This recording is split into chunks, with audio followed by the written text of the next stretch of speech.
ஆதாம் காலத்துல இருந்து மோசேயின் காலம் வரைக்கும் மனசாட்சியின் காலம். அல்லேலூயா. அந்த காலத்துல மனசாட்சியின் படி தான் அவங்க எல்லாம் நடந்தாங்க. அல்லேலூயா. அவங்க மனசாட்சி என்ன சொல்லுச்சோ அதை தான் செஞ்சாங்க, பண்ணாங்க, ஆண்டவருக்காக வாழ்ந்தாங்க. அப்புறம் மோசே காலத்துல தான் கர்த்தர் நியாய பிரமாணத்தை கொடுத்தார். அல்லேலூயா. இல்லையா? மோசேயின் காலத்துல இருந்து இயேசு கிறிஸ்து கல்வாரி சிலுவையில மரிக்கிற வரைக்கும் நியாய பிரமாணத்தின் காலம். சிலுவையில மரிச்ச பிறகு இல்லையா ஆண்டவருடைய ரகசிய வருகை மட்டும்தான் கிருபையின் காலம். இயேசு கிறிஸ்து வருகை வந்து நாமெல்லாம் உயிர் தெழுந்து போயிட்டோம், அவர் சத்தத்தை கேட்டு வானத்துல பறந்து அவரோட போயிட்டோம் அப்படின்னா இல்லையா அந்த கிருபையின் காலம் முடிவடைஞ்சிடும். பரிசுத்த ஆவியானவரை நம்மளோட சபையோட கூட எடுத்துக்கொள்ளப்படுறாரு. நாம எந்த கூட்டத்துல நாம இருக்கோம்? அல்லேலூயா. ஆயத்தமா இருக்கிற கூட்டத்திலயா? அல்லேலூயா. இல்ல கைவிடப்பட்டவரோட கூட்டத்திலயா? அல்லேலூயா.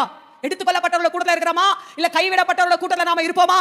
கண்டிப்பா அந்த அந்த அந்த நாளெல்லாம் நம்ம பார்க்கவே கூடாது. அல்லேலூயா. இல்லையா? இந்த மகிமையே பார்த்து அப்படியே போயிடணும். அல்லேலூயா.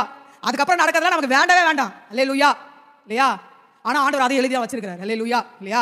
அப்புறம் கைவிட்டப்பட்ட நாட்கள்ல பாத்தீங்கன்னா பாருங்க இல்லையா அந்த கிருபையின் காலம் முடிஞ்ச உடனே அந்த கிறிஸ்துவோட காலம் வந்துரும். அப்ப அந்த கிறிஸ்து 7 வருடம் என்ன பண்ணுவான்? அரசாட்சி பண்ணுவான். அல்லேலூயா. 7 வருட அரசாட்சியில முதல்ல 3.5 ஆண்டுகள் வந்து அது சபைக்காக, விசுவாசிகளுக்காக, இல்லையா ஊழியர்களுக்காக, கைவிடப்பட்ட சபை, கைவிடப்பட்ட ஊழியர்கள், கைவிடப்பட்ட விசுவாசிகளுக்காக. அடுத்த 3.5 ஆண்டுகள் யூதர்களுக்கு. அல்லேலூயா. அது மகா உபத்திரவ காலம். அது வந்து வேதம் சொல்லும்போது யாக்கோபுக்கு இது இக்கட்டு காலம். அல்லேலூயா.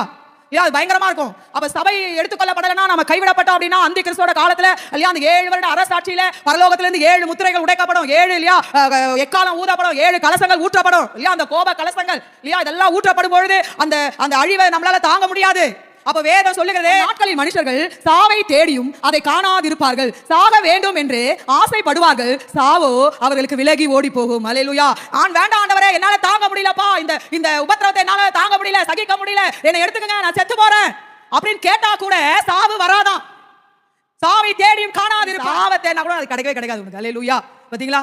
அப்ப சாவுனை விட்டு விலகி ஓடி போகும். அல்லேலூயா. அதனால இப்பவே நம்ம மனம் திரும்பி இன்றைக்கே மூழ்கி ஞானஸ்தானம் எடுத்து பரிசுத்த ஆவியை பெற்றுக்கொண்டு அசுத்தமான பொல்லாத ஜீவியத்தை விட்டு மனம் திரும்பி அல்லேலூயா இல்லையா நாம பரிசுத்தமாய் ஜீவிக்க நம்ம ஒப்பு கொடுப்போம். அப்ப நீங்கள் நினையாத நேரத்தில் இயேசு வருவார். அவரை சந்திக்கும்படி நாம் என்ன பண்ணுவோம்? ஆயத்தமாவோம். அல்லேலூயா. அப்படி ஆயத்தமாகும் பொழுது அவருடைய வருகையில நாம் எடுத்துக்கொள்ளப்படுவோம். அல்லேலூயா. இல்லையா? அப்ப பாருங்க, நாம அந்த நாளெல்லாம் காணக்கூடாது. ஆண்டோட வருகையிலே நாம் எடுத்துக்கொள்ளப்படும் பொழுது கர்த்தர் நம்மை ஆசீர்வதிக்கிற தேவனாய் இருக்கிறார். அல்லேலூயா.